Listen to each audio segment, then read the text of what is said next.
Have you ever felt just lost? Like you're drowning in a sea of conflicting advice, trying to find a path in life that actually makes sense? Well, you're not alone. Way back, over 2,000 years ago, a spiritual seeker was facing that exact same problem. Today, we're going to crack open an ancient text called the Sandakasutta. And trust me, this isn't some dusty old scripture. It is a surprisingly practical, step-by-step guide for anyone, and I mean anyone, trying to tell the difference between real wisdom and just noise. All right, let's get into it. So, our story kicks off with a guy named Sandaka. Now, Sandaka is a spiritual teacher, and he's got a huge following. We're talking 500 people. But get this picture in your head. They're not meditating or having these deep philosophical chats. Nope, they're gossiping. Just talking about kings and armies and scandals. You know, the usual stuff. It is a loud, chaotic, worldly mess. And right in the middle of all of that is Sandaka, a seeker just trying to find some genuine clarity in all that noise. And then, everything changes. Someone new arrives on the scene. It's Ānanda, one of the Buddha's main disciples, and his presence is just so peaceful, so centered, that this whole rowdy crowd just goes completely silent. Sandaka sees this, and he instantly knows this man has something real to offer. He tells his followers to be quiet and says to Ānanda, "Please, just forget our chatter, teach us something from your master." The stage is now set for a total masterclass in how to find a real spiritual path. Okay, now what's so brilliant about this is Ānanda's whole approach. He doesn't start by saying, hey, here's the right way to do things. No. Instead, he starts by showing Sandaka what to throw out first. He lays out 4 types of spiritual teachings that are, fundamentally broken from the start, making a holy life logically impossible. It's basically a process of elimination. Ānanda actually has a specific name for these dead-end paths. In the Pali language, he calls them abrahmacharyavasa. This translates to something like unlivable spiritual dwellings. I mean, think about it, like trying to live in a house with no foundation. They're philosophies that logically cancel themselves out. So let's take a look at the first one. So the first unlivable path is the materialist view. This teacher basically says, look, there's no afterlife, no results of good or bad actions, nothing. When you die, your body just breaks down into elements and returns to the earth. The end. And a smart person looks at this and goes, hold on a second. If the person who lives a virtuous life ends up in the exact same place as the person who just indulges every whim, which is nowhere, then what's the point of any of this effort? The whole practice becomes completely meaningless. The second path is the amoralist. This teacher argues that there's really no such thing as good or bad.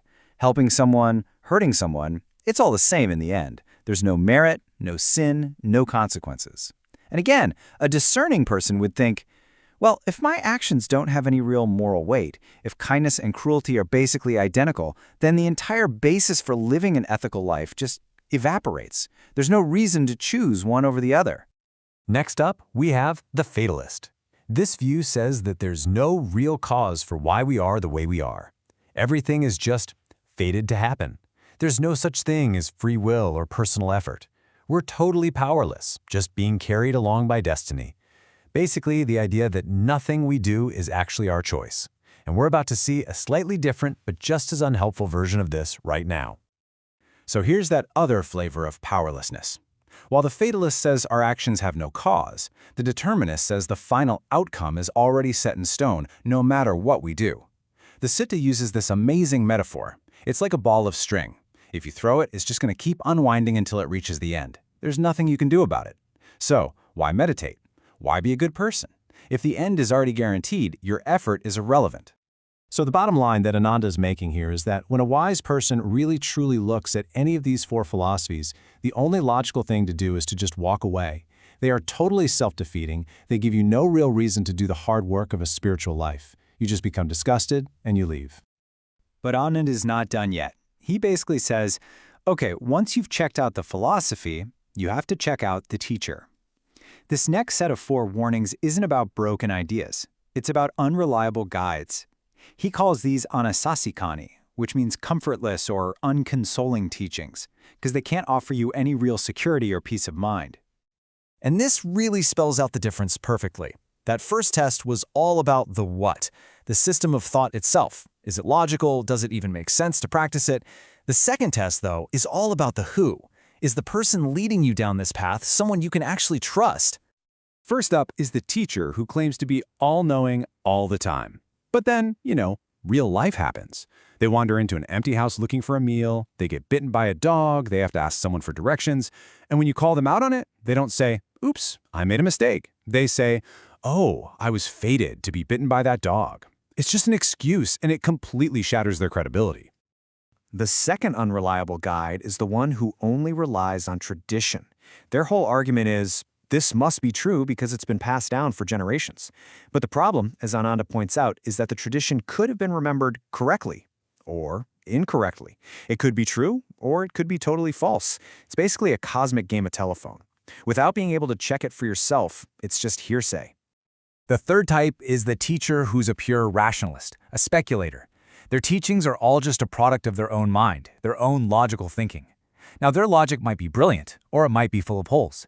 The key thing is, it's not based on direct, verifiable experience. It's like someone writing this incredibly detailed travel guide to a country they've never actually been to. It might be right, or it could be completely and utterly wrong. And finally, we have the evasive teacher. This person is described as being just dull and confused. When you ask them a straight question, like, is this good or is this bad, they just refuse to give you a straight answer. They squirm and equivocate and wriggle around like an eel, saying things like, well, I don't say it is, but I don't say it isn't. They just leave their students in a state of total, hopeless confusion. So after systematically taking apart 8 different spiritual dead ends, Sandaka finally asks the big question. Okay, Ānanda, what kind of teaching should a wise person follow? And this is the pivot point. Now Ānanda lays out the path taught by the Buddha, a path that isn't based on belief or theory, but on direct, personal experience and results you can see for yourself. The Buddha's path is laid out as this incredibly practical training.